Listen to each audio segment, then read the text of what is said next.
తెలుగు రాష్ట్రాల నుంచి కాశీ వారణాసికి వెళ్లడం ఎలా, ఎంత బడ్జెట్ అవుతుంది, విశాఖపట్నం, విజయవాడ, హైదరాబాద్, తిరుపతి నుంచి కాశీకి వెళ్లే ట్రైన్స్ ఏవి, కాశీ విశ్వనాథుని దర్శన సమయం ఏది, లింగాన్ని మన చేతితో తాకే అవకాశం ఉండే స్పర్శ దర్శనం సమయమేది, కాశీలో ఉండే రహస్య ఆలయాలు, ప్రదేశాలు ఏంటి, కాశీలో ఉచిత భోజనాలు, ఉచిత రూమ్స్ ఎక్కడ లభిస్తాయి అనే ముఖ్యమైన విషయాలను ఈ కథనంలో తెలుసుకుందాం.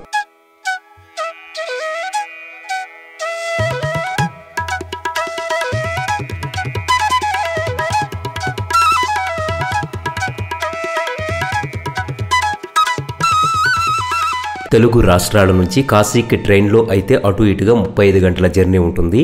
అదే విమానంలో వెళ్లాలనుకుంటే హైదరాబాద్ నుంచి డైరెక్ట్ విమానాలున్నాయి. తిరుపతి, విశాఖపట్నం, విజయవాడ నుంచి డైరెక్ట్ విమానాలు లేవు. 1 బ్రేక్ జర్నీ ఉంటుంది. వారణాసి ఎయిర్పోర్ట్ నుంచి కాశీకి 20 కిలోమీటర్ల రోడ్డు జర్నీ ఉంటుంది. ట్రైన్లో వెళ్లాలనుకునే ప్రయాణికులకు ముఖ్య గమనిక, కాశీకి వెళ్లే రైళ్లలో ఉత్తరాది కార్మికులు ఎక్కువగా ప్రయాణిస్తుంటారు కాబట్టి జనరల్ బోగీలకు, స్లీపర్ బోగీలకు పెద్ద తేడా ఉండదు. అపరిశుభ్రతకు కొదవే ఉండదు. కాబట్టి థర్డ్ ఏసీని బుక్ చేసుకోవడానికి ప్రయత్నించండి. తెలుగు రాష్ట్రాల నుంచి వెళ్లే ట్రైన్స్ వివరాలను కింద డిస్క్రిప్షన్లో ఇస్తున్నాను, చూడండి.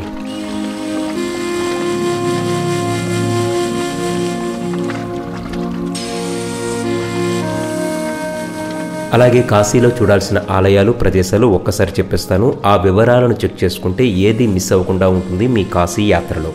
కాశీ విశ్వేశ్వర ఆలయం ప్రధానమైనటువంటిది, విశాలాక్షి ఆలయం, అన్నపూర్ణ ఆలయం, శ్రీ చక్రేశ్వర స్వామి ఆలయం, అన్నపూర్ణ భోజనశాల, కాలభైరవ ఆలయం, స్వయంగా వెళ్లాల్సిన ఘాట్లలో మణికర్ణిక, దశాశ్వమేధ్ ఘాట్, కేదారనాథ్ ఘాట్, సత్యహరిశ్చంద్ర ఘాట్, మన్మందిర్ ఘాట్, లలితా ఘాట్, అస్సీ ఘాట్, బోటుపై గంగా విహారం, బోటుపై నుంచే చాలా ఘాట్లను చూడటం, కపాల మోక్షతీర్థం, మృత్యుంజయ మహాదేవ ఆలయం, ధన్వంతరి కోపం, వారాహిమాత ఆలయం, సాక్షి గణపతి ఆలయం, దుండి గణపతి ఆలయం, ద్వాదశ ద్రుపదాదిత్య ఆలయం, మణికర్ణికా ఘాట్లోని తారకేశ్వర మహాదేవ్ ఆలయం, రత్నేశ్వర మహాదేవ్ ఆలయం, చక్ర పుష్కరిణి, సత్య హరిశ్చంద్ర ఆలయం, బెనారస్ చీరల షాపింగ్, భారతమాత ఆలయం, సారనాథ్, రామ్నగర్ కోట, Vyas Kashi, Banaras university, Kashi Vishwanatha Birla temple, Sankat Mochan Hanuman temple, Gavvalamma గుడి, దుర్గా మందిర్, తులసీ మానస్ మందిర్, బాబా కినారాం ఆశ్రమం. ఇవి నాకు తెలిసినంత వరకు కాశీలోని ముఖ్యమైన సందర్శించాల్సిన ప్రదేశాలు. ఇక్కడ మరో ముఖ్య విషయం చెబుతున్నాను. విశాలాక్షి అమ్మవారి ఆలయం వెళ్ళేటప్పుడు అక్కడ అమ్మవారి ఆచ్యామూర్తి వెనక భాగంలో మరో మూర్తి ఉంటుంది. అదే అసలైన విశాలాక్షి విగ్రహం. కాస్త వెనక్కు వెళ్లి తుంగి చూస్తేనే అది కనిపిస్తుంది. ఆ విషయం చాలా మందికి తెలియక ముందు ఉన్న మూర్తినే చూసి వచ్చేస్తారు. అసలైన విశాలాక్షి దేవిని దర్శనం చేసుకోరు. మీరు మిస్ అవ్వద్దు.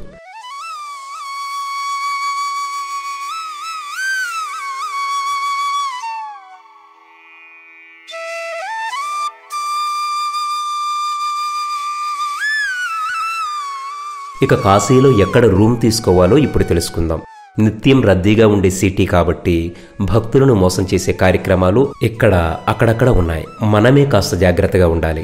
అన్ని విషయాలు ముందుగానే పూర్తిగా మాట్లాడుకొని ప్రతి దాంట్లోనూ అడుగు పెట్టాలి. సెలవు రోజుల్లో కాశీకి వెళ్తే చాలా బిజీగా ఉంటుంది. రూమ్స్ ధరలు కూడా చాలా ఎక్కువగానే ఉంటాయి. ఆన్లైన్లో బుక్ చేసుకోవడంతో పాటు ఇక్కడికి వచ్చి కూడా బుక్ చేసుకోవచ్చు. కాకుంటే కొంచెం ముందుగానే బుక్ చేసుకోవడం మంచిది. కాశీని పూర్తిగా దర్శించుకోవాలంటే కనీసం 3 రోజులు అవసరం. 10 రోజులుంటే పంట పండినట్లే సంపూర్ణంగా ఉంటుంది.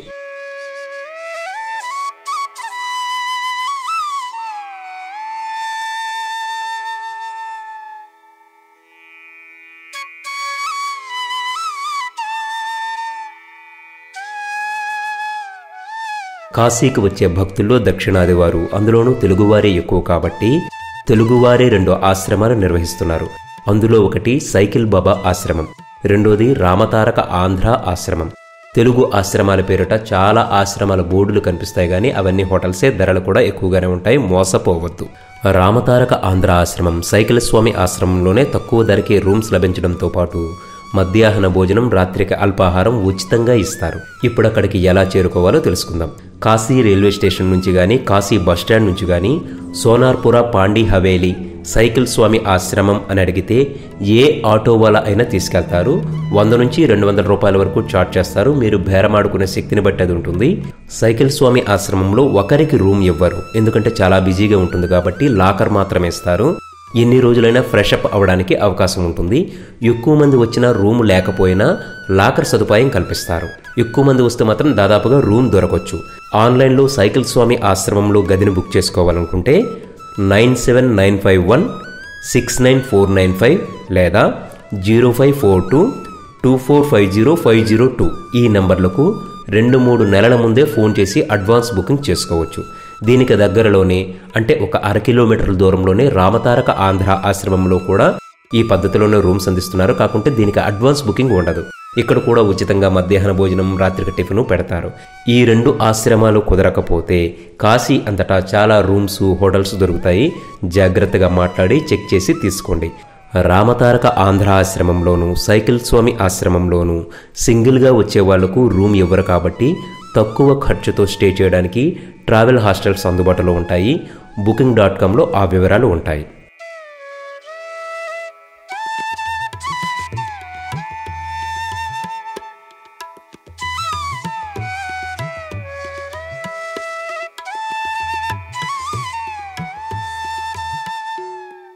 ప్రతిరోజు ఉదయం 2:30 గంటలకు కాశీ విశ్వనాథునికి మంగళహారతి కార్యక్రమం ప్రారంభమై ఉదయం 5 గంటల వరకు జరుగుతుంది. మీరు 1 గంటకు వెళ్ళిపోతే హాయిగా స్వామివారి హారతిని అతి సమీపం నుంచి చూడవచ్చు. హారతి అయిన తర్వాత అలంకరణ పూర్తి చేసి ఉదయం 5:30 నుంచి సర్వదర్శనాలు మొదలవుతాయి. ఈ సమయంలో స్వామిని చేతితో తాకడానికి అవకాశం ఉండదు. కొన్నిసార్లు మాత్రమే స్పర్శ దర్శనానికి అనుమతి ఇస్తారు. మధ్యాహ్నం 11:15కి భోగు హారతి, సాయంత్రం 7 గంటలకు సప్తర్షి హారతి, రాత్రి 9 గంటలకు శృంగార హారతి ఉంటాయి. సాయంత్రం గంగా హారతి కూడా ఇస్తారు కదా, అప్పుడే ఈ ఆలయంలో సప్తర్షి హారతి కార్యక్రమం కూడా జరుగుతుంటుంది. సప్తర్షి హారతి అంటే చూసి ధరించాల్సిందే. ఢమరుక నాదంతో సప్త పూజారుల హారతినిస్తూ జరిపే ఈ కార్యక్రమం ఒక అద్భుతం.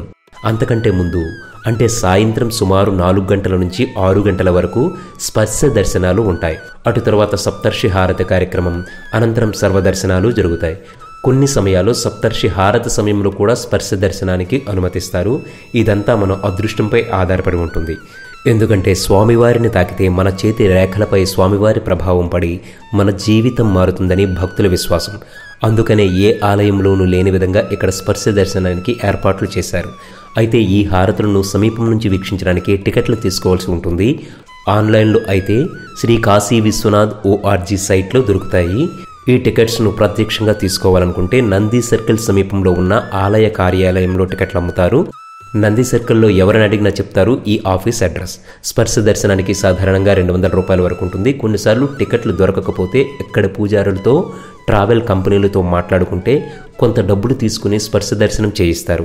ఇది సక్రమం కాకపోయినా ఇక్కడ జరుగుతోంది కాబట్టి మీకు చెబుతున్నాను. కొన్నిసార్లు మీ దగ్గర టికెట్ లేకపోయినా టికెట్ తీసుకునే వాళ్ళు తక్కువ మంది ఉంటే సర్వదర్శనం వాళ్ళు కూడా కొన్నిసార్లు స్వామివారిని తాకే అవకాశం ఇస్తారు. రద్దీని తట్టుకోవడానికి కొన్నిసార్లు టికెట్ల రేట్లు పెంచుతారు. మీరు ఒకరోజు ముందుగా ప్రయత్నిస్తే అన్ని టికెట్లు దొరుకుతాయి. కాశీ విశ్వేశ్వరుని స్వయంగా మీ చేతితో తాకడమే కాకుండా అతి సమీపం నుంచి విశ్వనాథుని హారతి, గంగా హారతి, సప్తర్షి హారతి తిలకించే భాగ్యం దొరుకుతుంది. మీరు సింగిల్గా వస్తే ఫ్రీగా లాకర్ కావాలంటే కాశీ విశ్వనాథ్ ఆలయం కారిడార్ గేట్ నెంబర్ 4లో ప్రభుత్వం ఉచితంగా లాకర్ సదుపాయం కల్పిస్తుంది, ఉపయోగించుకోవచ్చు. అలాగే నడవలేని వాళ్ళకు కూడా ఇక్కడ వీల్ చైర్స్ అందుబాటులో ఉంటాయి. అలాగే గంగా హారతిని గంగపై బోట్లపై నుంచి తిలకించడమే సబబు. దానికి బోట్స్ వాళ్ళతో ముందుగా మాట్లాడుకుంటే వాళ్లే మనకు టైం చెప్పి తీసుకెళ్తారు.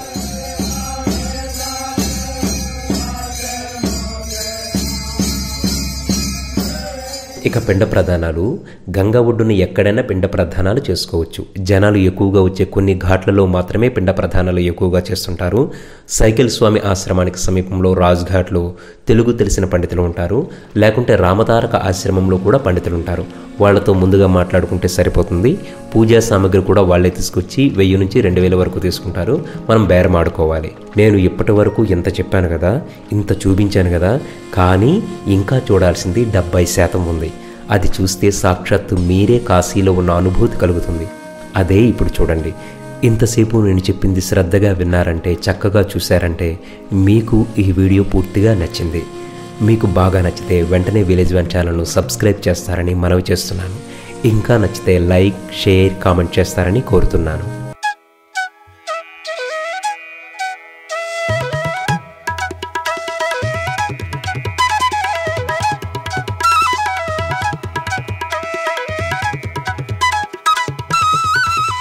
కాశీలో అడుగు పెట్టగానే షాక్ తగిలింది. అసలేంటి షాక్? మనం చిన్నప్పటి నుంచి వినే కాశీకి, ప్రత్యక్షంగా చూసే కాశీకి తేడా ఏంటి? అసలు ఇప్పుడు ఎలా ఉంది? ఎవరు చూపని ఆ విశేషాలేంటి? అదే ఈనాటి కాశీ విశ్వరూప కథనం. First Vishwanath, second Annapurna, third Vishalakshi. Kashi యాత్ర పరిపూర్ణం కాలవేరు, నియర్ ఏ గ్రామ్ దేవత, మెయిన్ తక్తి కాశీ. కాశీ విశ్వనాథ దేవాలయం ప్రసిద్ధమైన శివాలయం. ఇది ఉత్తరప్రదేశ్లోని వారణాసిలో పవిత్ర గంగానదికి పశ్చిమ ఒడ్డున ఉంది. ఇది శివాలయాలలో అత్యంత పవిత్రమైన 12 జ్యోతిర్లింగాలలో ఒకటి. ఇక్కడ కొలువై ఉన్న మూర్తిని విశ్వనాథుడని, విశ్వేశ్వరుడని అంటారు. పురాతన కాలంలో వారణాసిని కాశీ అంటే మెరుస్తున్న అని పిలిచేవారు. అందుకే ఈ ఆలయాన్ని కాశీ విశ్వనాథ దేవాలయంగా పిలుస్తారు.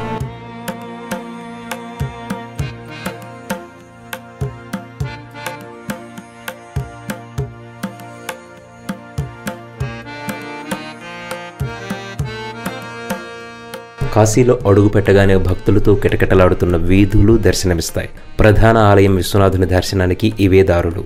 వేకుజాము నుంచి దాదాపు మధ్యాహ్నం 2 గంటల వరకు కిక్కిరిసిపోయి ఉంటాయి.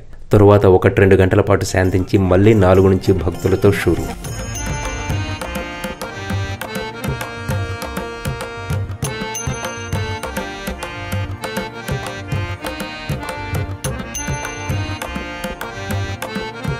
కాశీ స్థానిక ఇళ్ల మధ్య నుంచే దారులు కాబట్టి స్కూలుకు వెళ్లేవాళ్ళు, ఉద్యోగాలకు వెళ్లేవాళ్ళు, చెత్త బళ్ళు ఇలా అందరూ ఆ దారిలోనే వెళ్తుంటారు.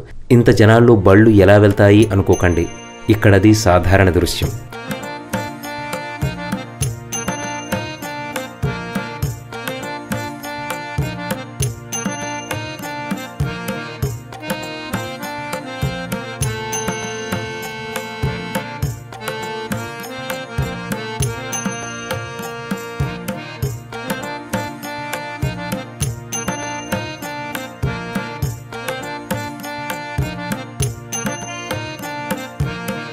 ఆ దారుల్లోనే అన్ని రకాల దుకాణాలు ఉంటాయి. టిఫిన్ షాపులు, స్వీట్ దుకాణాలు.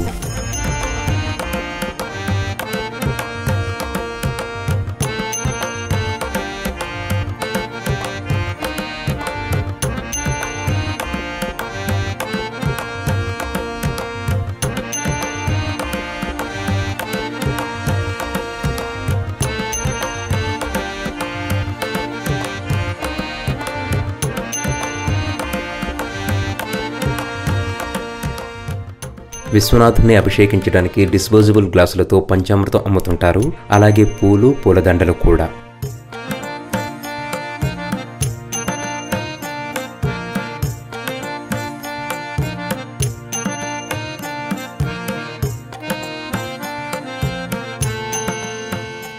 లాకర్ల బిజినెస్ ఇక్కడ చాలా పెద్దది.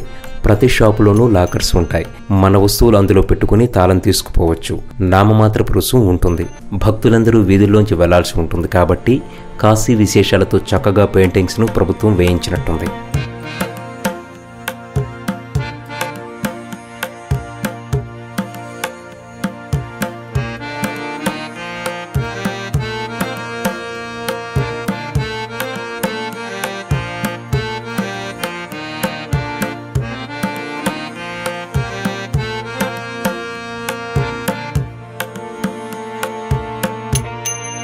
కాశీలోని ఇల్లు కూడా పురాతనమైనవి కాబట్టి నిర్మాణ శైలి కూడా అప్పటిలానే ఉంటుంది.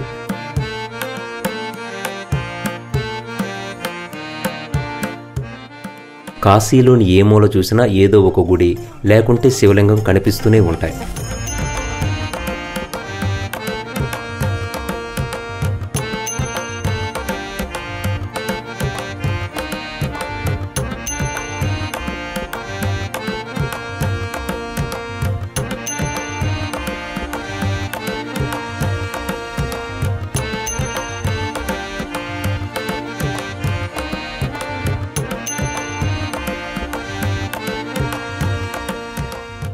శివనామస్మరణతో మార్మోగే ప్రతి వీధిలోనూ భక్తులకు చందనం బొట్లు పెట్టడానికి చాలా మంది ఉంటారు. ఇంత అని అడగరు, కానీ అందరూ కనీసం 10 రూపాయలకు తక్కువ ఎవరు ఇవ్వరు. విదేశీయులకు కూడా ఈ చందనం ధరించడానికి చాలా ఆసక్తి చూపిస్తుంటారు.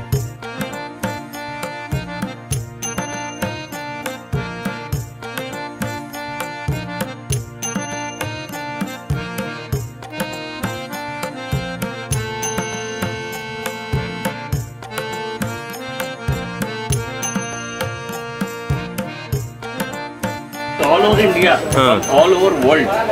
Most of the people coming from in India, all over south people will come from Andhra, Tamil Nadu, Karnataka. Some few people from Kerala also come. And apart from South India, all over world people would come to Varanasi because it is one of the oldest and classic city. Yes. Yes. You can say it is the cultural capital of India. ప్రతిరోజు రాత్రి 6 గంటల నుంచి 8 గంటల వరకు జరిగే గంగా హారతి కాశీలోని ప్రత్యేక ఆకర్షణ. వేలాది మంది భక్తులు ప్రతిరోజు వివిధ ఘాట్లకు వచ్చి గంగా హారతిని తిలకిస్తారు. ఇప్పుడు మనం చూస్తున్నది దశాశ్వమేధ్ ఘాట్.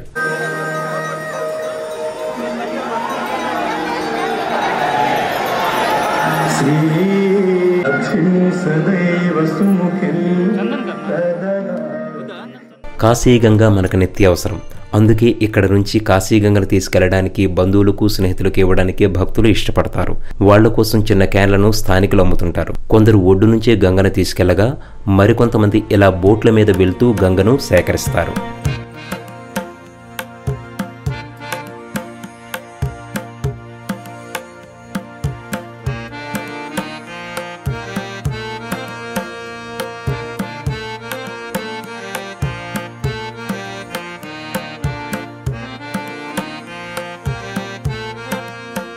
జీవితంలో ఒక్కసారైనా కాశీని చూడాలని పరితపించే హిందువులు కోకోళ్లలు. అందుకే చాలా మంది వృద్ధులు తమ శేష జీవితంలో కాశీని దర్శించుకోవడానికి వస్తుంటారు.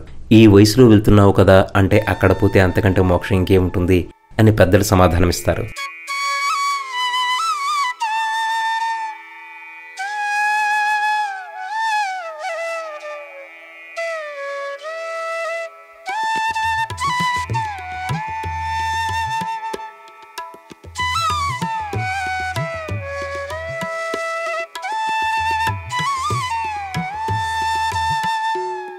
సత్రం భోజనం మఠం నిద్ర అన్నట్లు ఇక్కడ సాధువులు జనాలను భక్తులను చూస్తూ ఆ విశ్వనాథుని దర్శిస్తూ బతికేస్తుంటారు. రోడ్ల పక్కనే పడుకుంటూ అన్నపూర్ణ ఉచిత ట్రస్టులో భోజనం చేస్తూ జీవితాన్ని గడిపేస్తుంటారు.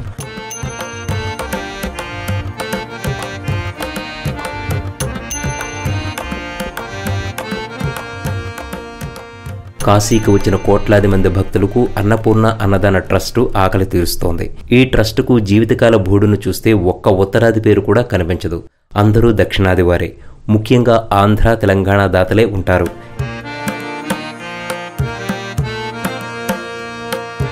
ఇక్కడ బోర్డులు కూడా తెలుగులోనే ఉంటాయి చాలా వరకు. ఇక మన తెలుగు వాళ్ళైతే చాలా మంది ప్రతి సంవత్సరం వస్తుంటారు. అలాంటి ఓ కుటుంబం నేను కనిపించగానే మహా ఆనందపడిపోయి మనూళ్ళో అమ్మవారికి పెట్టే నైవేద్యం ఇక్కడ అమ్మవారికి పెట్టి ఆనందపడిపోయింది. నన్ను నేరుగా తీసుకెళ్లి మరీ చూపించింది ఆ అమ్మ. ఏంటమ్మా తెలుగులా? ఏ ఊరు? ఎక్కడ? పెద్దపాడా? ఇంకే ఇది ఎన్నోసారమ్మా మీరు రావడం? పదోసారి. ఇప్పుడు నేను ఎలక భాగం పెట్టాను, అక్కడ తీస్తావా? నేను ఇక్కడ మన కాశీ కాదు కదా, ఇప్పుడు నేను ఎలక భాగం పెట్టాను ఆ అమ్మ దగ్గర, అక్కడ తీస్తావా? తీస్తాను. రైట్.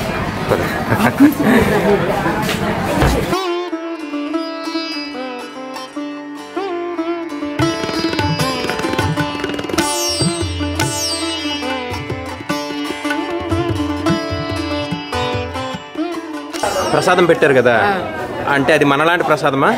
మనలాంటిదే. శ్రీకాకుళంలో అమ్మవారికి ఎలా చేస్తామో మా అప్పన్నమ్మ తల్లికి ఇక్కడ కాశీ విశాలచ్చి దగ్గర కూడా నేను అలా చేస్తానని మొక్కును. నేను ఎప్పుడు వచ్చేటప్పుడు అలాగే సలివిడి, వడపప్పు, పరమాణం అన్నీ నార్జీలోనే వండేసి రూమ్లోనే వండేసి తెస్తాను. ప్రతిసారి అలాగే చేస్తాను. ప్రతిసారి అలాగే చేస్తాను.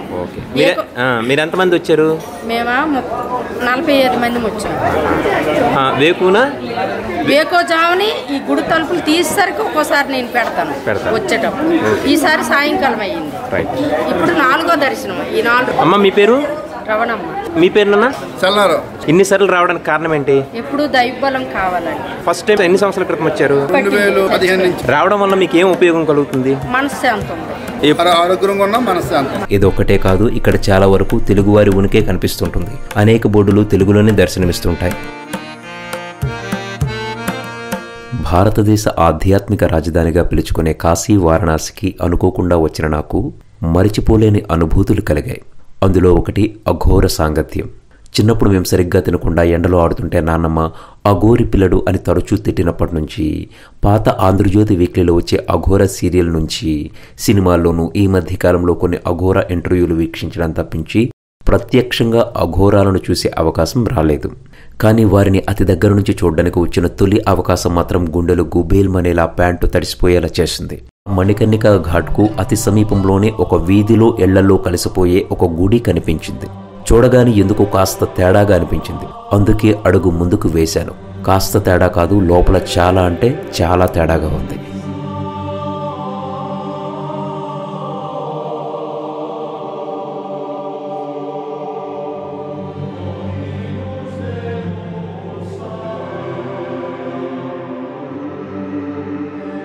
ఎన్నో ఏళ్ల నుంచి వదిలేసిన పాడుబడిన గుడిలా ఉంది.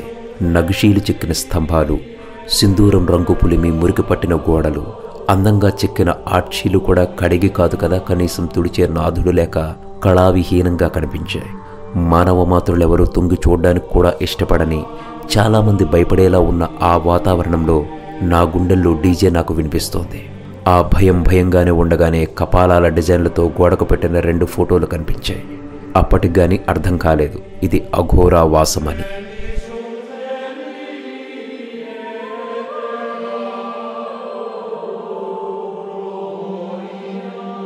ఎరుపు, ఓదా, ఎండుగో రంగులతో కూడిన మరో గది పొగలు కక్కుతూ కనిపించింది. చుట్టూ చూస్తే మనుషులెవరూ కనిపించడం లేదు. కానీ అప్పుడే పూజలు చేసినట్టు ఆనవాళ్లు కనిపించాయి. కెమెరాను జాగ్రత్తగా పట్టుకొని వీడియోలు తీస్తుండగా ఒక్కసారిగా జుట్టు విరబూసుకొని అర్ధనగ్నంతో లోపల నుంచి ఒక మనిషి నా ముందు ప్రత్యక్షమయ్యాడు. పెద్ద పెద్ద రుద్రాక్షలతో దండ, పుర్రెలతో మాల, ఎర్రని కళ్ళతో అలా కనిపించేసరికి అంటారు కదా పై ప్రాణాల పైనే పోయాయని, ఒక్కసారిగా నాది దాదాపుగా అదే పరిస్థితి.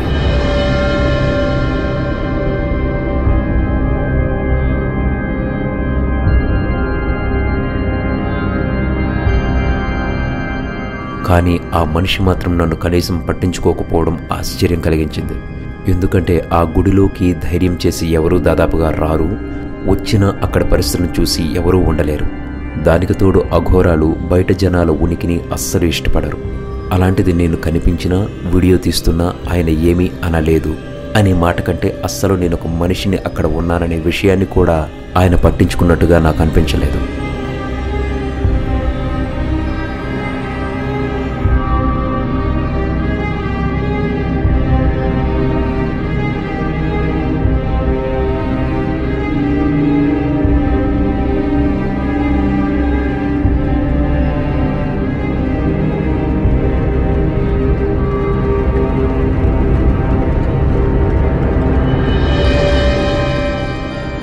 ఇక్కడే మీకు అఘోరాల గురించి 2 ముక్కలు చెప్పాలి. అఘోరాలు ప్రధానంగా శివభక్తులు. చాలామంది చావుంటే భయపడతారు కదా, శ్మశానాలను చావుకు సూచనగా భావిస్తారు. కానీ అఘోరాలకు అదే ఆరంభస్థానం. కాలుతున్న శవాల మధ్య ఎక్కువ కాలం గడుపుతుంటారు. తిండి, నిద్ర, ధ్యానం, శారీరక అవసరాలు తీర్చుకోవడం అన్నీ అక్కడే. శరీరమంతా బూడిద రాసుకొని మనుషుల పుర్రెలను చేతబట్టుకుని తిరుగుతూ, మృతదేహాలను తింటూ, గంజాయి తాగుతూ శ్మశానాల్లో నగ్నంగా సంచరిస్తుంటారు. అఘోరి అంటే సంస్కృతంలో భయం కలిగించని అన్న అర్థం ఉంది. కానీ వీరి వేషధారణ, అసాధారణ ఆచార వ్యవహారాలు భీతి గొలుపుతాయి. కుంభమేళా జరిగేటప్పుడు మాత్రం తమ లోకం నుంచి బాహ్య ప్రపంచంలోకి వస్తారు.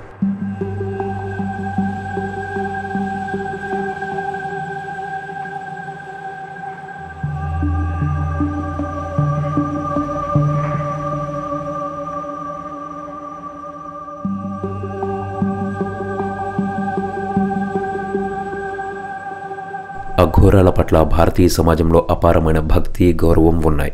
ఆధ్యాత్మిక జ్ఞాన సముపార్జనకు, పరమాత్మతో ఏకం కావడానికి వీరు పవిత్ర నియమాలను దాటి తమదైన పద్ధతులను ఆచరిస్తారు. ఇతరులకు భిన్నంగా తాము చేసే ఈ పనుల ద్వారానే అత్యున్నత చేతనా స్థితిని పొందుతామని వారు భావిస్తారు. అఘోరాల వైఖరి సమాజంలో పాతుకుపోయిన నమ్మకాలను తోసిపుచ్చేలా ఉంటుంది. తాము అనుసరించే ఆధ్యాత్మిక మార్గంలో శవాలను తినడం వంటి ప్రమాదకర పద్ధతులను పాటిస్తుంటారు.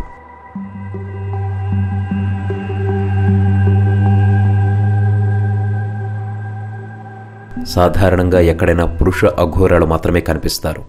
కానీ పశ్చిమ బెంగాల్లో మాత్రం శ్మశాన వాటికల్లో పురుషులతో పాటు మహిళా అఘోరాలు కూడా కనిపిస్తారు. ఈ మహిళా అఘోరాలు దుస్తులు ధరిస్తారు. ఇక అఘోరాల గురించి చాలా విచిత్రమైన విషయాలు ప్రచారంలో ఉంటాయి. తాము మృతదేహాలతో సంభోగిస్తామని బహిరంగంగా అంగీకరించిన అఘోరాలు కూడా ఉన్నారు. తాము జరిపే కర్మకాండంలో భాగంగా కొందరు వేశ్యలతోనూ సంభోగిస్తారు. కానీ అఘోరాల్లో ఏ ఒక్కరూ స్వలింగ సంపర్కాన్ని ఆమోదించరు, ఆచరించరు. అలాగే అఘోరాలు చనిపోతే వారి మృతదేహాలను మిగతా అఘోరాలు తినరు. వారిని దహనము, పూడ్చి చేయడము చేస్తారు.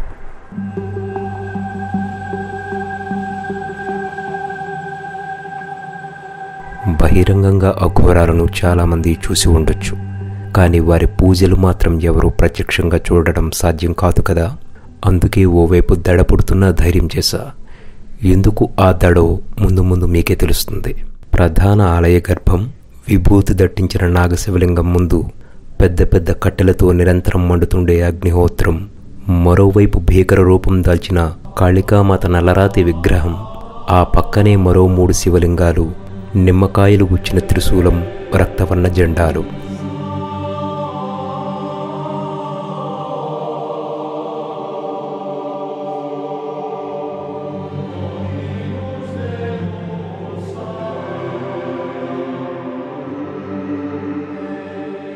అఘోర అగ్నిహోత్రంలో మరికొన్ని కట్టెలు వేసి సెగపించారు. ఆ తరువాత మొదలైంది అసలు కథ. చితికి ఆవల తిష్ట వేసుకుని హోమాగ్ని నుంచి జారుతున్న ఉడుకు విభూతిని దోసెడు తీసి కాళికామాత బ్రుకుటికి గట్టిగా తట్టించాడు. తరువాత తన జుట్టు నుంచి అంగుష్టం వరకు అణువంత ఖాళీ కూడా లేకుండా బూడిదమయమయ్యాడు.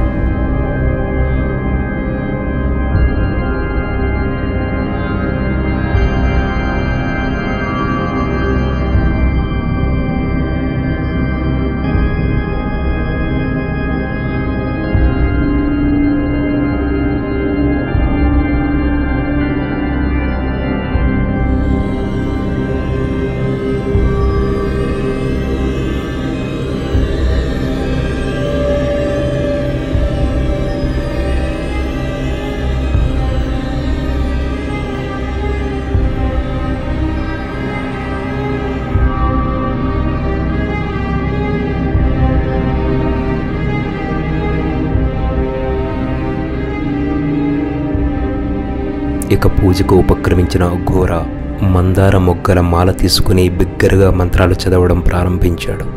కద్రుద్రాయ ప్రచేతసే మీడుష్టమాయ తవ్యసే ఓ చేమా సంతమెగం హృదే. అంతకుమించి ఆయన మంత్రాలను అందుకోవడం నా వల్ల కాలేదు. రకరకాల చూర్ణాలు, అగరబత్తీలు, మనకు తెలియని అనేక వస్తువులు వేస్తూ అగ్నితో పాటు మైకం కమ్మే ధూమంతో ఆలయాన్ని ముట్టడించాడు.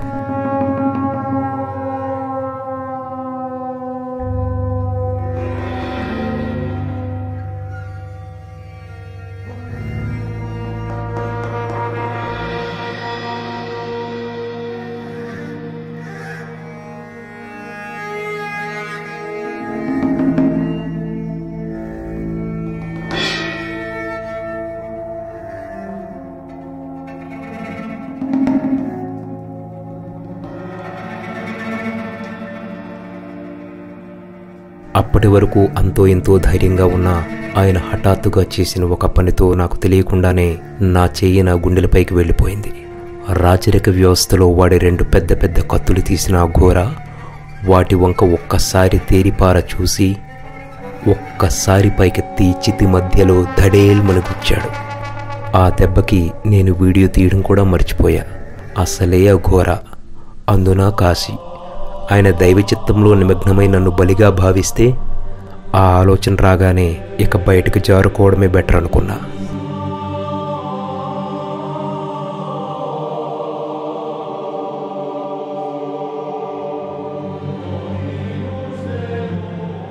అప్పుడు వచ్చారు బయట నుంచి 2. నేను ధైర్యం తెచ్చుకోవడానికి, వాతావరణాన్ని తేలికపరచడానికి వాళ్లతో మాట కలిపా. Hi, hello, you are from? Israel se. Israel. How is your feel about Kashi? I love Kashi. Love Kashi. Kashi, amazing, beautiful, Yeah. very old. Cool. What is your name, please? मेरा नाम लियो. Leo. Your name, please? मेरा नाम बाबा. My second time. I come here first time. Wow. How is it? Beautiful. Amazing, huh? Goosebumps. Goosebumps. Yeah. Where in India? Where in India? Andhra Pradesh. Andhra Pradesh. వాళ్ళు కాశీని అలా పొగుడుతుంటే నా భుజాలు గజాలు కాదు దిగ్గజాలైపోయాయి అంటే నమ్మండి. మేం మాట్లాడుతూనే ఉన్నాము, అఘోర కత్తుల పూజ జరుగుతూనే ఉంది. మంత్రాలు ఏకధాటిగా కణకణలాడుతూనే ఉన్నాయి చితిలోని నిప్పుల్లా.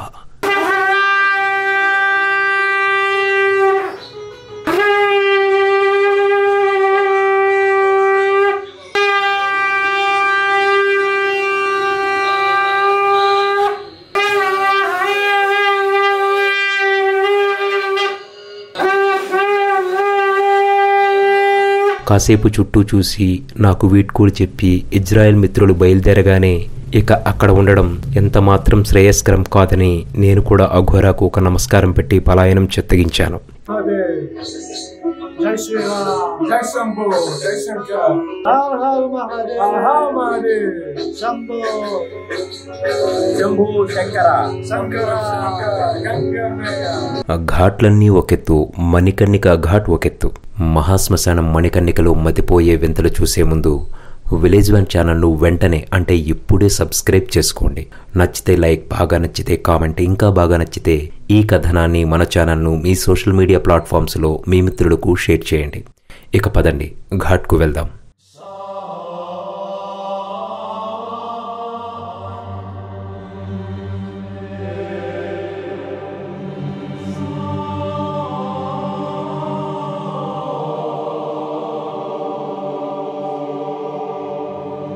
కాశీపుర వీధుల్లో ఓ సాయంత్రం షాపు ముందు నిల్చుని టీ రుచిని ఆస్వాదిస్తుంటే పక్కనుంచి ఏదో వెళ్తున్నట్టు అలికిడి. వెనక్కు తిరిగి చూస్తే ఆ నలుగురు తోడురాగా ఎర్రని సిల్క్ జరీ క్లాత్ కప్పుకొని వెదురు బొంగులపై గబగబా కదులుతున్న శవం. ఇదే కాశీ. ఆ శవం వెళ్తున్న స్థలమే మణికర్ణిక, మహాశ్మశానం. చావడానికి కాశీకి వచ్చేవాళ్లు కాశీ ముక్తి భవన్స్లో ₹1,00,000 కట్టి మరీ చావు కోసం ఎదురు చూస్తున్న వాళ్ల చివరి మజిలీ మణికర్ణిక. నిత్యాగ్నిహోత్రంలా కాశీలో దహనమయ్యే శవాలు ఈ మణికర్ణిక ఘాట్లోనే జరుగుతుంటాయి. కాశీ అంటే శివయ్య, తర్వాత మనకు గుర్తొచ్చేవి శవాలే. కాశీ వీధుల్లో ఒక అరగంట తిరిగితే రామ్ రామ్ సచ్ హే నినాదాలతో కనీసం 2-3 శవాలైనా కనిపించాల్సిందే.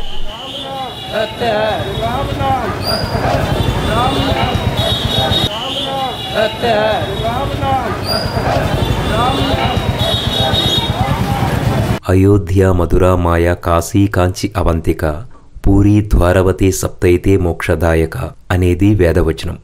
మోక్షాన్ని ప్రసాదించే 7 క్షేత్రాల్లో కాశీ ఒకటి. కాశీలో మరణిస్తే ముక్తి లభిస్తుందని విశ్వసిస్తారు. చావును కోరుకుంటూ వారణాసికి వచ్చేవాళ్లు వేలల్లో ఉంటారు. శేష జీవితాన్ని కాశీనాథుని సన్నిధిలో సాధనకు అంకితం చేసి తరించేవాళ్లు అనేకులు. అవసాన దశలో పట్టుదలతో కాశీకి వచ్చి కన్నుమూసిన వ్యక్తుల కథలు వినిపిస్తాయి.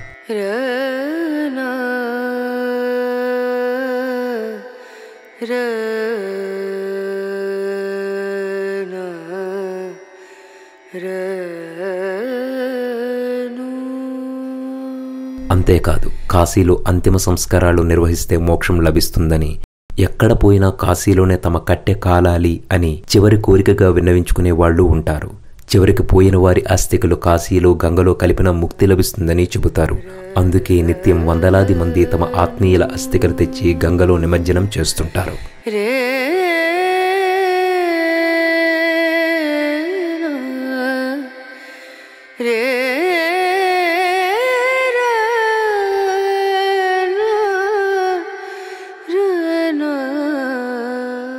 కాశీపురి పైకి ఎంత హడావిడిగా కనిపిస్తుందో మనసుతో చూస్తే అంత నిగూఢంగా ఉంటుంది. ఏదో ఆధ్యాత్మిక శక్తి అంతరంగా దాగి ఉందనిపిస్తుంది. అభిషేకాలు, సత్సంగాలు, భజనలు ఇదంతా ఒక పార్శ్వమే. సాధకులు, అఘోరాలు, సాధనలు ఇవి సామాన్యుల కంటికి కనిపించవు. పైపైన చూస్తే ఏమీ అంతుపట్టదు. లోపల దర్శిస్తే అణువణువు శివుడే కనిపిస్తాడు. ఆ మహిమను దర్శించడానికి అణిమాది అష్టసిద్ధులు సాధించిన యోగులందరూ కాశీలో స్థిర నివాసం ఏర్పాటు చేసుకుంటారు. ఆ సిద్ధులను పొందడానికి దేశదేశాల నుంచి సాధకులు వారణాసికి వచ్చి ఇక్కడే ఉండిపోతారు. తులసీదాసు, కీనారాం అఘోరి, త్రైలింగస్వామి ఇలాంటి మహామహులు ఎందరో విశ్వనాథుడి సన్నిధిలో సంచరించిన వారే.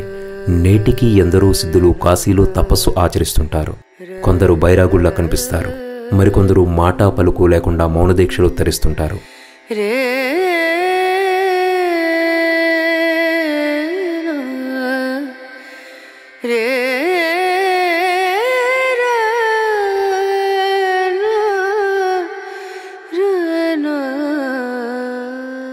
కాశీ వారణాసి అంటే ఇరుకు వీధులు, ఇసుకేస్తే రాళ్లనంత జనాలు, కాలక్రమంలో చోటు చేసుకుంటున్న మార్పులు, కొత్త నిర్మాణాలు. ఎంత మారినా, కొత్తగా ఎన్ని హంగులు వచ్చి చేరినా కాశీపురికి చిరునామా అచంచలమైన భక్తి మాత్రమే.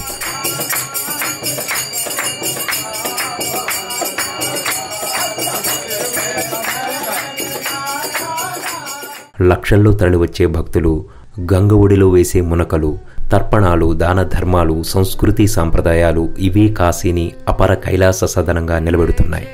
కాలం మారినా, కొత్త వసతులు ఎన్ని చేర్చినా కాశీ పవిత్రతలో ఏ మార్పు కనిపించదు.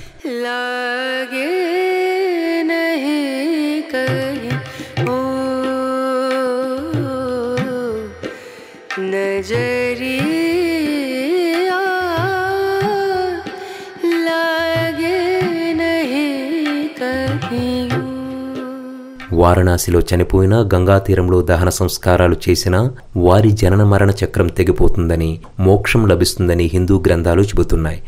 మణికర్ణిక, హరిశ్చంద్ర ఘాట్లలో చితులు ఎప్పుడూ మండుతూనే ఉంటాయి. ఘాట్ మెట్లు గంగా తీరం వరకు వెళ్తాయి. ఒకవైపు పర్యాటకులు, యాత్రికులు పడవల్లో కూర్చుని ఘాట్లలో తిరుగుతుంటే, మరోవైపు చితిమంటల పొగల మధ్య పూజారులు, మృతుల బంధువులు, మరణించిన వారి ఆత్మశాంతి కోసం చేసే పూజలు కనిపిస్తుంటాయి.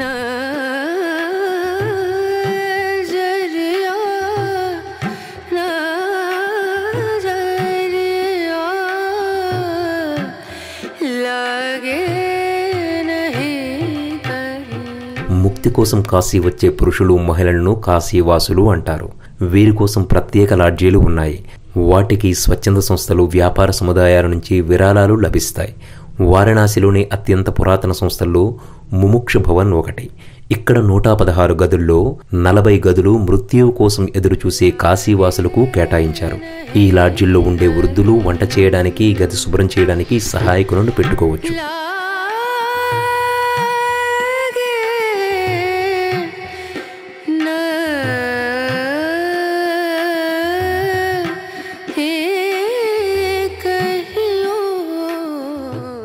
ముముక్షు భవన్ కాకుండా వారణాసి ఇరుకు వీధుల మధ్య ఉన్న ముక్తి భవన్కు మరో రకం నియమాలు ఉన్నాయి. ఈ ముక్తి భవన్లో గరిష్టంగా 15 రోజులు మాత్రమే అనుమతిస్తారు. జబ్బుపడి అక్కడికి తీసుకువచ్చిన వారు ఆలోపు చనిపోకపోతే వారిని సగౌరవంగా అక్కడ నుంచి వెళ్ళిపోమని చెబుతారు. ఇక్కడ ఉండే అతిథులు కరెంటు కోసం రోజుకు 20 రూపాయలు ఇవ్వాల్సి ఉంటుంది. వారు పూజలు, పునస్కారాలతో సమయం గడిపేస్తారని భావిస్తారు. ముక్తి భవన్లో చిన్న మందిరం కూడా ఉంది. అక్కడ ప్రతిరోజు భజనలు చేస్తుంటారు. ఇక్కడ పేకాట ఆడడం, మాంసం, గుడ్లు, ఉల్లిపాయ, వెల్లుల్లి లాంటివి తినడం నిషేధం.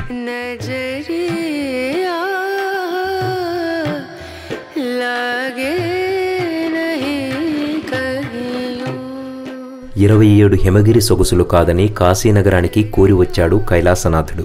ఆ విశ్వనాథుడు వెంటే విశాలాక్షి, ఆమెకు తోడుగా అన్నపూర్ణ, వారికి నీడగా ఉండే గణపతి, వీళ్ళందరి వెంట కాలభైరవుడు. ఒకరి తర్వాత ఒకరు, ఒకరికన్నా వేగంగా ఇంకొకరు, మొత్తంగా 3 దేవతలు వారణాసిని మరో మజిలీగా మార్చుకున్నారు. గంగ ఒడ్డున ఆలయాలు, వీధి మలుపులలో గుళ్ళు గోపురాలు, ఇండ్ల మధ్య ఎలవేల్పులు, గుడి గంటలకు విరామం ఉండదు. ఏదో ఒక ఆలయం నుంచి ప్రణవనాదం వినిపిస్తూనే ఉంటుంది. కాశీవాసులకు అందులో వింతేమీ లేకపోవచ్చు, కానీ అక్కడికి వెళ్ళిన యాత్రికులకు మాత్రం కాశీలో అడుగడుగున ఓ అద్భుతం దర్శనమిస్తుంది. పీల్చే గాలిలో, తాగే నీటిలో, తినే ఆహారంలో అన్నింటా శివతత్వం గోచరం అవుతుంది. సాధువులు, సత్సంగాలు, బారులు తీరిన భక్తులు, గంగలో మునకలు, అపురూప దృశ్య కావ్యం విరామం లేకుండా దర్శనమవుతూనే ఉంటుంది.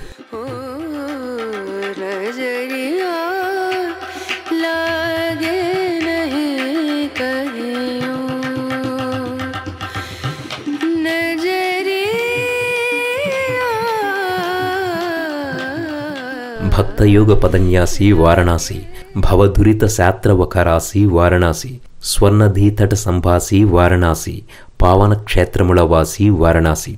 భక్తులు యోగులు మొదలైన వారి పాదాలకు కొలువైన క్షేత్రం, భవబంధాలను చీల్చి చెండాడి వాటి నుంచి విముక్తి కలిగించే క్షేత్రం, పరమ పవిత్రమైన గంగానది ఉన్న క్షేత్రం, ఎన్నెన్నో దైవకమైన క్షేత్రాలకు నిలయం వారణాసి అని కాశీ వైభవాన్ని చాటి చెబుతాడు సత్య హరిశ్చంద్రుడు. ఈ వాక్యాల్లోని ప్రతి అక్షరం హరిశ్చంద్రుడి మాటంత సత్యమైనది.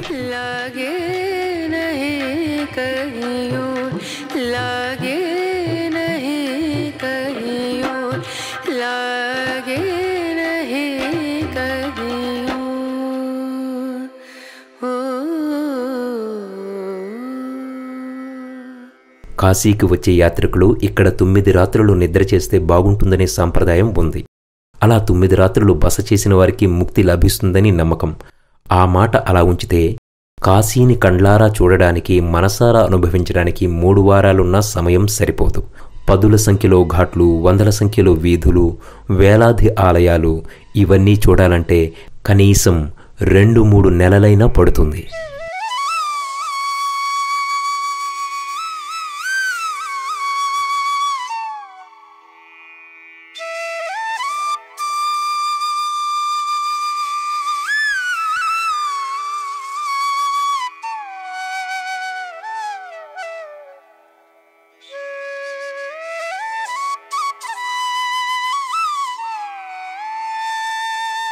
భారతదేశ చరిత్ర, సంస్కృతి, భారతీయ నాగరికతలో అతి ముఖ్య భాగమైన గంగ ఒడ్డున కాశీ వైభవం అంతా కనిపిస్తుంది. పుణ్యస్నానాలు ఆచరించేవారు ఒకవైపు, పితృదేవతలకు తిలతర్పణాలు విడిచేవారు మరోవైపు. ఓ ఘాట్లో కర్మకాండలు, మరో ఘాట్లో అభిషేకాలు, ఒకచోట హోమాలు, మరోచోట దహన క్రియలు. సనాతన సంప్రదాయంలోని సంస్కారాలన్నింటినీ ఇక్కడే చూడొచ్చు. ఒకసారి రుద్రభూమిగా, మరోసారి అమరధామంగా దర్శనమిస్తుంటుంది గంగాతటి. కాశీలో గంగ పొడవునా 84 ఘాట్లు ఉన్నాయి. దశాశ్వమేధ ఘాట్, తులసి ఘాట్, కేదార్ ఘాట్, లలిత ఘాట్, అస్సీ ఘాట్, ఇలా ఎన్నో. వేటికదే ప్రత్యేకం. ప్రతి ఘాట్ది ఒక ప్రత్యేక పౌరాణిక చారిత్రక నేపథ్యం. హరిశ్చంద్ర మణికర్ణిక ఘాట్లో నిరంతరం దహనక్రియలు జరుగుతూనే ఉంటాయి. దశాశ్వమేధ ఘాట్, దర్భంగా ఘాట్, హనుమాన్ ఘాట్, మన్మందిర ఘాట్లు ప్రత్యేకమైనవిగా చెబుతారు. మానస సరోవర్ ఘాట్, నారద ఘాట్, మణికర్ణిక ఘాట్లు పితృదేవతలకు పిండ ప్రధానాలు, అస్థికల నిమజ్జనానికి ప్రత్యేకం. కాశీలో 2 వారాలు విడిది చేసినా ఈ ఘాట్లన్నీ దర్శించుకోలేం. చాలామంది పడవలపై గంగానదిలో విహరిస్తూ ఘాట్లన్నీ దర్శించుకుంటారు. తొలి మలి సంధ్యల్లో గంగానదిపై విహారం అద్భుతమైన అనుభూతిని మిగుల్చుతుంది.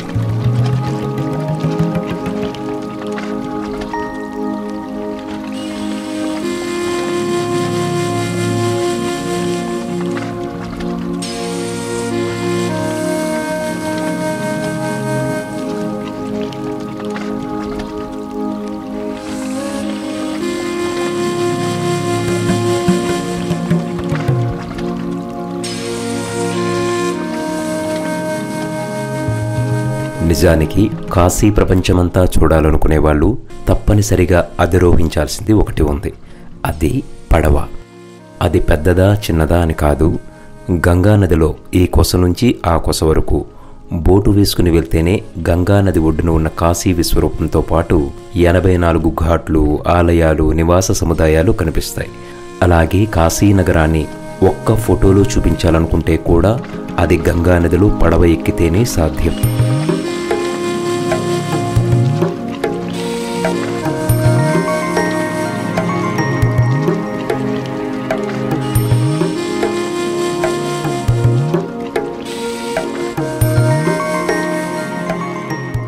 మనకు బేరమాడుకునే ఓపిక ఉండాలి గాని సాధారణమైన మోటారు బోటు మనిషికి 100 చొప్పున తీసుకుని 84 ఘాట్లన్నీ చూపించేస్తారు.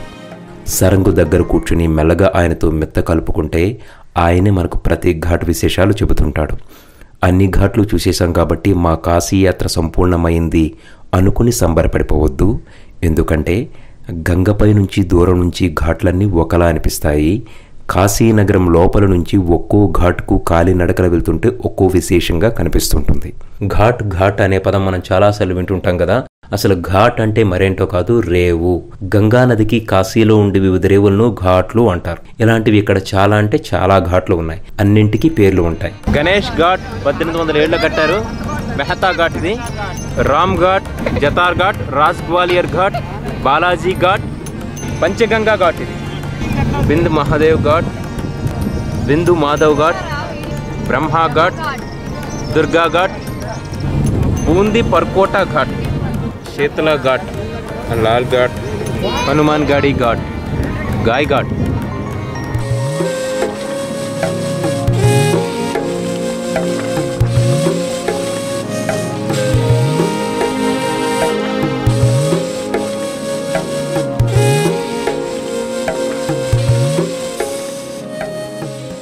ఈ ఘాట్లలో బాలాజీ ఘాట్ దగ్గర ఉండే గోపురంపై నుంచి పిల్లలు నదిలో దూకుతూ ఈత కొడుతూ ఆనందపడుతున్నారు.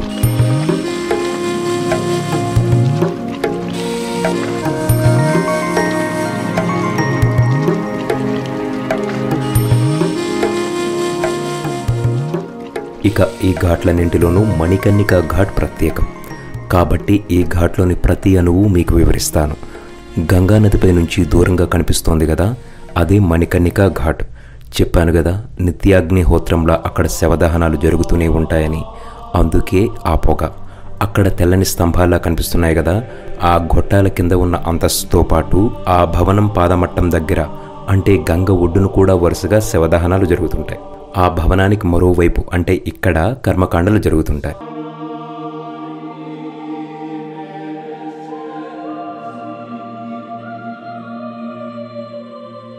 మనం హోలీ ఎలా చేసుకుంటాం? రంగులతో, రంగు నీళ్లతో.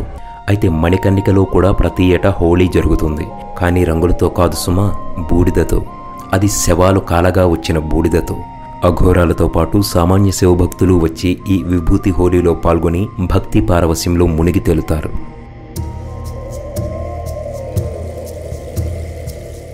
శవభవనం నుంచి కిందకు గంగ ఒడ్డుకు వస్తుంటే ఇక్కడ వేరే వాతావరణం కనిపిస్తుంటుంది. కర్మకాండలు జరిపించుకుంటున్న వారు, పూజాధికారులు నిర్వహించడానికి సిద్ధమవుతున్న బ్రాహ్మణులు కనిపిస్తారు.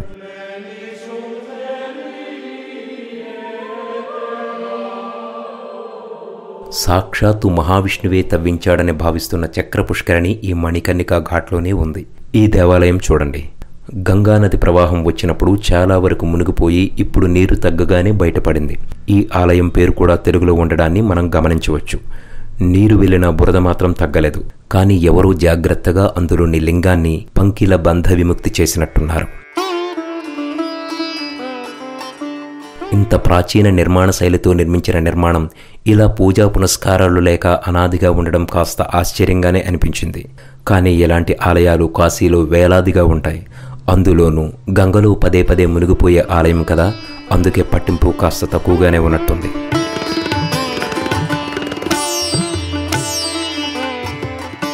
ఈ ఆలయం గురించైతే ఇక చూడాల్సిన పనే లేదు. ఎండాకాలం అది గట్టిగా ఎండలు పెట్టి నీటి మట్టం తగ్గితే తప్ప ఇది గంగ నుంచి బయటకు రాదు. కానీ పీసా టవర్ల ఈ గుడి ఒకవైపు వంగి ఉండడం భక్తులను ఆకర్షిస్తుంది.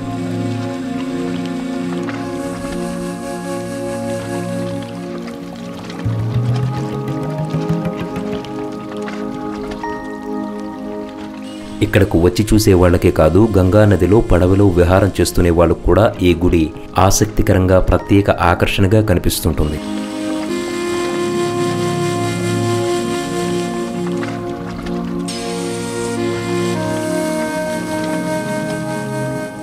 ఒక ఆమెకు సంప్రదాయబద్ధంగా ఒక జంట కనిపించగానే మహదానందపడిపోయి బట్టలతో పాటు వివిధ దానాలు చేసేసింది.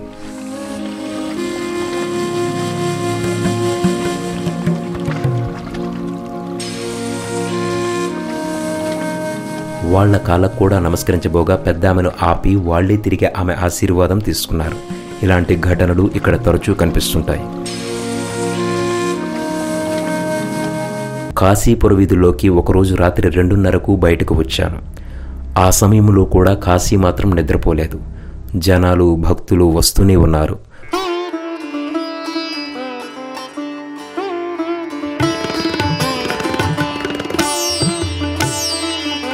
కాశీలోని మరో విశేషం ఏంటంటే బరువులను మోయడానికి గుర్రాలను వాడతారు. పగలంతా భక్తులతో ఖాళీ ఉండదు కాబట్టి రాత్రే చాలా వరకు రహదారుల మరమ్మతు పనులు జరుగుతాయి. చిప్స్ వంటి వాటిని మోయడానికి గుర్రాలని ఉపయోగించడం కనిపించింది.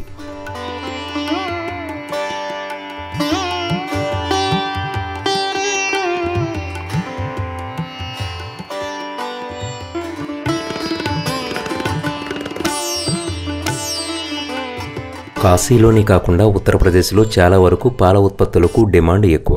అందుకే కాశీలో చాలా చోట్ల దశాబ్దాలుగా సాంప్రదాయ లస్సీని అందించే దుకాణాలు చాలా వరకు ఉంటాయి. Okay, thank you. क्या नाम पड़ेगा आपका? सुरेश. लखन यादव. लखन यादव. आप डालो क्या मत डालो, हमारा आंध्रा हमारा ये गुड ये रहेगा ना, एनीथिंग गुड. ओके, కాశీలో పరిచయమైన ఫ్రెండ్, నేను వద్దంటున్నా సరే కొంచెమైనా తాగండి, మా షాప్కి వచ్చారు కాబట్టి లస్సీ ఖచ్చితంగా తాగండి, మా లస్సీ తాగండి అని చెప్పేసి బలవంతంగా ఇచ్చారు. సో అది తీసుకోవాల్సి వచ్చింది, ఎందుకంటే ప్రేమతో ఇచ్చారు కాబట్టి తీసుకోవాలి కాబట్టి తీసుకుంటున్నాను. Thank you. నమస్కారం. మీకు తెలుగు వస్తుందా? కొంచెం బాగుంది లస్సీ. ఇది పాల పెరుగు మేగడ. ఫస్ట్ ఇది పెరుగు, సెకండ్ మేగడ, palkova, basundi, lassi, coffee, 8 generation. ఇది మై షాప్. ఇది పాల పెరుగు. ఇది ఓకే. ఇది near Vishalakshi temple my house. Okay. శివుడికి అభిషేకం ఇష్టం. మహాన్యాసపూర్వక రుద్రాభిషేకం చేస్తే ఇంకా పుణ్యప్రదం అని భక్తులు నమ్ముతారు. అది కాశీలో చేసుకుంటే అంతకంటేనా. అందుకే ఇక్కడ సామూహిక రుద్రాభిషేకాలు, జపాలు నిర్వహించే ప్రత్యేక దేవాలయాలు ఉంటాయి. అందులో చాలా మంది అర్చకులు అదే పనుల్లో నిమగ్నమై ఉంటారు. Acharya Vivekanand Pandey. What is the mandir? ये मंदिर जो है काशी विश्वनाथ नया मंदिर के नाम से प्रसिद्ध है. దేశానికి ఆధ్యాత్మిక రాజధాని, సనాతన ధర్మానికి పెట్టని కోట లాంటి కాశీ వారణాసిలో సకల వేదాలు నేర్చుకునే పండితులు, నేర్చుకుంటున్న శిష్యులతో నిత్యం వేదఘోష వినిపిస్తూనే ఉంటుంది.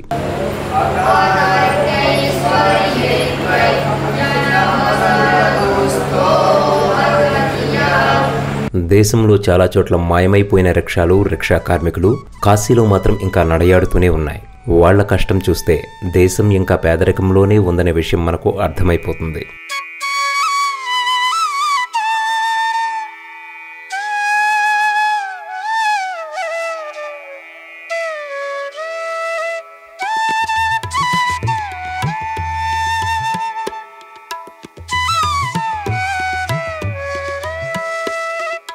కాశీ విశ్వనాథ ఆలయానికి ప్రతిరోజు దాదాపు 3000 మంది సందర్శకులు వస్తుంటారు. కొన్ని సందర్భాల్లో ఈ సంఖ్య 1,00,000 అంతకంటే ఎక్కువగా ఉంటుంది. ఆలయానికి సంబంధించి 15.5 మీటర్ల ఎత్తైన బంగారు శిఖరం, బంగారు ఉల్లిపాయ గోపురం ఉన్నాయి. 1835లో మహారాజా రంజిత్ సింగ్ విరాళంగా ఇచ్చిన 3 గోపురాలు స్వచ్ఛమైన బంగారంతో తయారు చేయబడ్డాయి. గురువుగారు, మీ పేరు? కృష్ణమోహన్ శర్మ. మీరు ఎక్కడి నుంచి వచ్చారు? విజయవాడ నుంచి వచ్చాను. పేరు భువనగిరి ప్రసాద్ శర్మ. మాచర్ల. మీరు మాచర్ల నుంచి. పల్నాడు ప్రాంతం.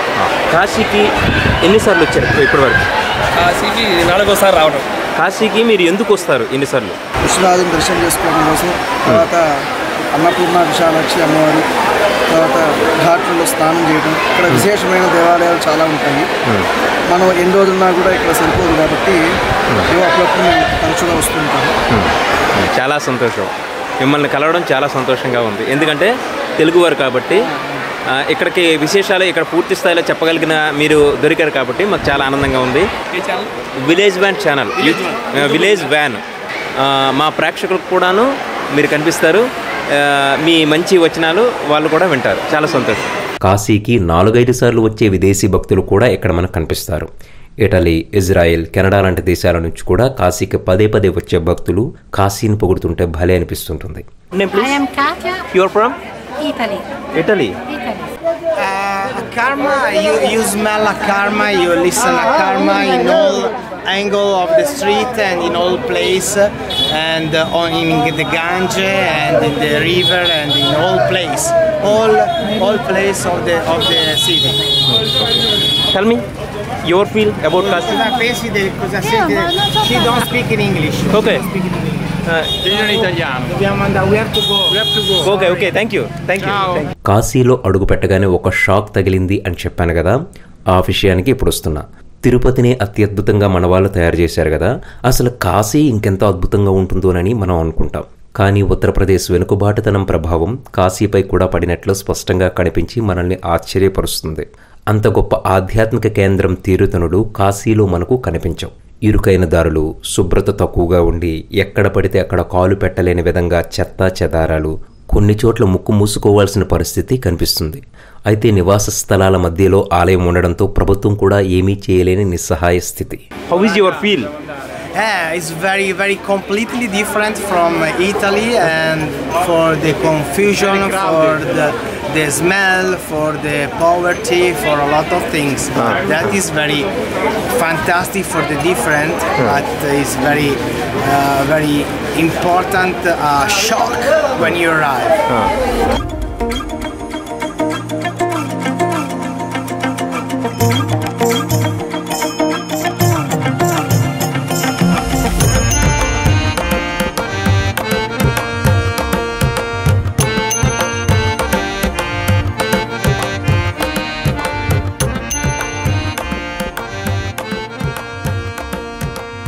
ఇదే విషయాన్ని అక్కడ అడిగితే చాలా మంది పక్కున నవ్వి ఇప్పుడు చాలా బెటర్ అండి, ఇంతకుముందు ఇంకా ఘోరంగా ఉండేది అని చెప్పారు. ఇప్పటికి కాశీలో వచ్చిన తేడాలేంటి మీకు తెలిసి? అయింది. అప్పుడు ఎలా ఉండేది? బాగుండేది కాదు. ఇప్పుడు మాత్రం బాగానే చేశారు. ముడి అన్ని సదుపాయాలు ఆయన బాగానే చేశాడు. అంతా తోవలేటి, బాటిల్ దగ్గరేటి, గుడి దగ్గరేటి, తోవలేటి అన్నీ బాగున్నాయి. అంతా బాగున్నాయి. 10 ఏళ్ళ క్రితం కానించి ఇప్పుడు మరీ ఫ్రెష్గా ఉంది. కొన్ని లక్షల జనం వచ్చినా హ్యాపీగా ఉంది. హ్యాపీగా ఉంది. ప్రధానమైన గుడి ఏదైతే ఉందో విశ్వనాథ గుడి, అదేమైనా మారిందా? విశ్వనాథ అదే మారింది. విశాలక్ష్మి మాత్రం ఎప్పుడు ఒకలాగే ఉంది. ఈ విశాలక్ష్మి తల్లిది ఎప్పుడు ఒకలాగే ఉంది. విశ్వనాథంది మారిపోయింది. బాగా మార్చారు. డెవలప్మెంట్ బాగా మోడీ గారు చేశారు. అతను ప్రధాని అయినాడు. ఆయన కాశీకి మరి కొత్త రూపం తెచ్చినాడు. ఆయన విశ్వనాథం దగ్గర, అమ్మ దగ్గర ఇక్కడ ఇలాగే ఉంది, అన్నపూర్ణ దగ్గర కూడా అలాగే ఉంది. మోడీ యోగి కలిసి కాశీ విశ్వనాథ్ ధామ్ అనే ప్రాజెక్టును 339 కోట్ల రూపాయలతో 2021 డిసెంబర్ 13న ప్రారంభించి ప్రధాన దేవాలయాలతో పాటు పరిసర రూపురేఖలు పూర్తిగా మార్చేశారు. కాశీ విశ్వనాథ ఆలయానికి మణికర్ణికా ఘాట్కు మధ్య గంగానది వెంబడి శ్రీ కాశీ విశ్వనాథ్ ధామ్ కారిడార్ను నిర్మించారు. గంగేశ్వర్ మహాదేవ్ ఆలయం, మనోకామేశ్వర్ మహాదేవ్ ఆలయం, జౌవినాయక్ ఆలయం, శ్రీకుంభ మహాదేవ్ ఆలయాలతో సహా 40కి పైగా శిథిలమైన శతాబ్దాల నాటి పురాతన దేవాలయాలను కనుక్కొని పునర్నిర్మించారు. 2022 ఫిబ్రవరిలో దక్షిణ భారతదేశానికి చెందిన అజ్ఞాత దాత 60 కిలోల బంగారం విరాళంగా ఇవ్వడంతో ఆలయ గర్భగుడికి బంగారు పూత పూశారు.